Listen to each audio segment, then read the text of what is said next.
Ce que cette présentation vise fondamentalement à dire, c'est que l'Afrique, historiquement, l'Afrique subsaharienne, a été fondamentale pour la prospérité mondiale des pays avancés, et l'Afrique avait un rôle à jouer. Elle a un rôle de producteur de matières premières. Nous ne laisserons pas l'Afrique subsaharienne s'échapper. Nous faisons tout pour la maintenir là où elle est. Il est donc essentiel de clarifier ce point. Et cela signifie que toutes les structures économiques, toutes les institutions mondiales et l'économie que nous enseignons à tout le monde sont conçues pour maintenir l'Afrique exactement là où il se trouve. Qu'il s'agisse de l'Europe, des États-Unis ou de la Chine maintenant, nous voulons tous la même chose. Nous avons besoin que l'Afrique reste pauvre parce que nous avons besoin de leurs matières premières et on a besoin de cela moins cher. C'est donc ça le message. Cela ne signifie pas qu'il n'y a rien que les Africains ne puissent faire. Bien sûr qu'ils le peuvent, mais ils font face à ce challenge. C'est de cela qu'il s'agit. Parce que si l'Afrique décide de faire les choses différemment, je vous assure que le niveau de vie de tous ceux qui vivent en Europe, en Amérique du Nord et en Asie va baisser. Et c'est un lourd prix à payer. Je vous assure que l'Occident ne le permettra pas sans leur faire la guerre. C'est donc de cela qu'il s'agit fondamentalement. Ce que je veux vous montrer, c'est comment ces structures fonctionnent. Nous n'avons que 20 minutes, nous ne pouvons donc pas faire grand-chose, mais juste vous donner une petite idée. Et c'est la raison pour laquelle je garde la partie idéologie sur ce tableau. Parce que nous faisons partie de ceux qui produisent et véhiculent ces idéologies dans les universités et les institutions académiques. Nous sommes donc complices de toute cette affaire. Parce que le travail de nombreux universitaires occidentaux consiste à convaincre les Africains qu'ils doivent continuer à faire ce qu'ils font et à leur montrer que c'est de leur faute s'ils sont pauvres et que ce n'est pas de notre faute s'ils le sont. C'est ce que nous faisons dans les institutions académiques et je veux aussi vous montrer cela. Nous avons maintenant assisté à des périodes de croissance rapide en Afrique subsaharienne. L'objectif, c'est de tromper les gens pour qu'ils se disent « Oh, vous savez, nous allons beaucoup mieux maintenant et cela s'est produit récemment. Les étudiants sont venus me voir, me dire que nous avons fait beaucoup mieux maintenant et vous pouvez voir les taux de croissance. Le taux de croissance a augmenté assez fortement. Mais ces derniers temps, les taux de croissance commencent à diminuer à nouveau. Mais si vous observez de plus près, historiquement, ce phénomène est déjà survenu plus tôt.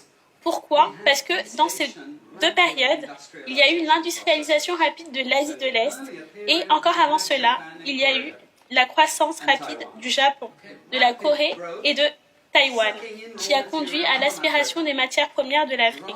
Cela a fait monter les prix, ce qui a ensuite conduit à la croissance rapide des pays d'Afrique subsaharienne, grâce à l'exportation de matières premières qu'ils ont cultivées.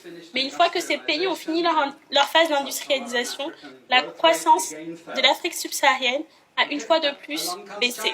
Il y a eu ensuite la vague d'industrialisation de la Chine qui a conduit à l'augmentation de la croissance dans ces pays. Mais maintenant que les taux de croissance de la Chine est en train de baisser, de s'effondrer, comme on nous le montre dans la presse, la croissance s'effondre encore plus vite dans les pays d'Afrique subsaharienne.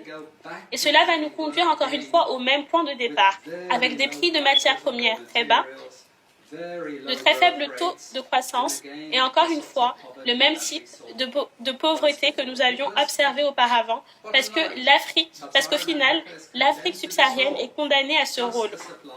Son rôle consiste seulement à approvisionner des matières premières et non pas à manufacturer des produits finis. Des données récentes ont comparé les marchés émergents qui produisent des matières premières aux marchés émergents qui produisent des produits finis manufacturés. Et l'on peut constater désormais avec la faiblesse de l'économie mondiale que ce sont les marchés émergents qui produisent des matières premières qui souffrent le plus et qui sont le plus vulnérables.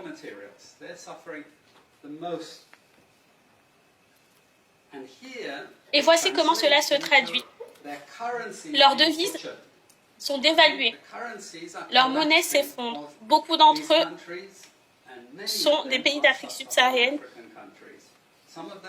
mais il y a aussi les pays d'Amérique latine qui sont aussi tombés dans le même piège. Ils pensaient que produire des matières premières allait les sauver, mais ils sont désormais confrontés à de terribles problèmes. Je suis désolée de le dire, mais cela ne va que s'empirer dans les 2 prochaines années. Ça n'ira pas mieux. Il faut regarder la ligne bleue comparée à la ligne rouge. La ligne bleue va fortement baisser au cours des 2 prochaines années. And what we know is that blue line is really going to go down sharply in the next 2 years. Okay, so donc par rapport au reste du monde, l'Afrique va encore souffrir. Pourquoi? Parce que l'Afrique est condamnée à la production de matières premières. C'est essentiellement pour cela. Comment l'Afrique subsaharienne est condamnée à cela? La première raison, et la plus importante, repose sur les structures économiques. Après la fin de la colonisation, nous avions besoin de nouvelles structures pour garder ces pays là où ils se trouvaient. Et l'un des éléments clés, c'était de leur offrir de l'aide. Nous leur donnons des aides. Des aides pourquoi? L'idée, c'est de leur donner une aide afin qu'ils gardent des régimes répressifs au pouvoir. C'est tout. Nous ne leur donnons de l'aide que pour cela, pas pour plus. Un peu plus pour s'assurer qu'il y ait des infrastructures pour acheminer les matières premières jusqu'au port. Et pour s'assurer que les matières premières sortent de terre. Mais en général, nous donnons de l'argent, le pouvoir, les armes, pour nous assurer de faire fonctionner ce système. C'est de cela qu'il s'agit fondamentalement. Toute l'hypocrisie sur la transparence et la démocratie et toutes les autres, c'est du n'importe quoi, vous savez. Au moins, les Chinois ne s'engagent pas dans toutes ces... Ils disent qu'ils s'en foutent de l'environnement politique. Nous ne faisons que donner de l'argent et c'est principalement pour les matières premières. Le deuxième élément, la deuxième stratégie clé, c'est la dette. Je disais à certains de mes étudiants aujourd'hui, était-ce aujourd'hui ou hier, je leur parlais du livre « Les aveux d'un tueur à gages économique ». Avez-vous déjà entendu parler de ce livre?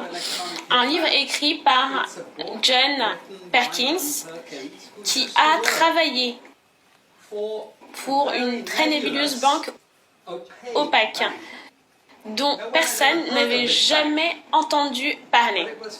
Cette banque a été créée dans les années 1950 par le FMI, la CIA et le département d'État américain.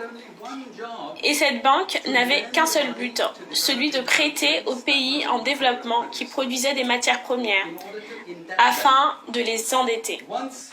Une fois que vous m'êtes redevable, je vous contrôle.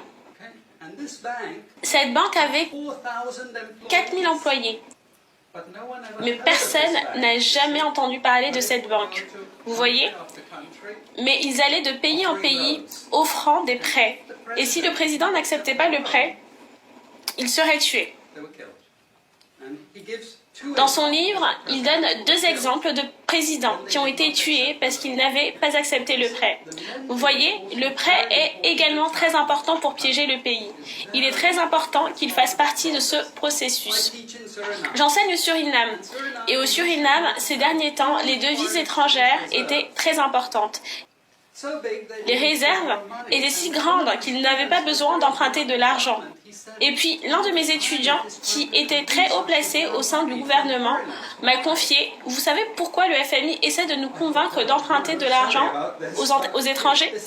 J'ai pensé « Vous savez, désolé pour tout ça, mais ça c'est le jeu. » Et finalement, le Suriname a emprunté cet argent parce que le FMI a dit que si les étrangers vous prêtent, alors tout le monde pensera que le Suriname est un pays si fort économiquement et que les étrangers s'intéressent à vous en vous prêtant de l'argent. Avant que Lula n'arrive au pouvoir, vous savez, l'ancien président du Brésil, Cardoso, son prédécesseur a contracté un gigantesque prêt international.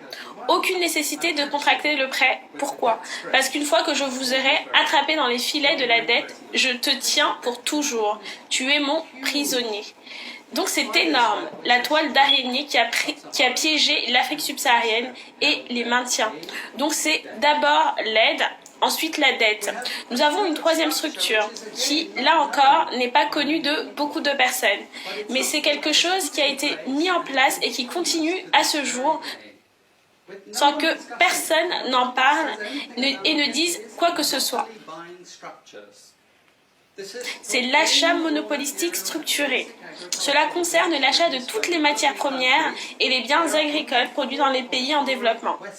Il n'y a que 4 ou 5 multinationales occidentales qui achètent tous ces biens et ils se mettent d'accord entre eux.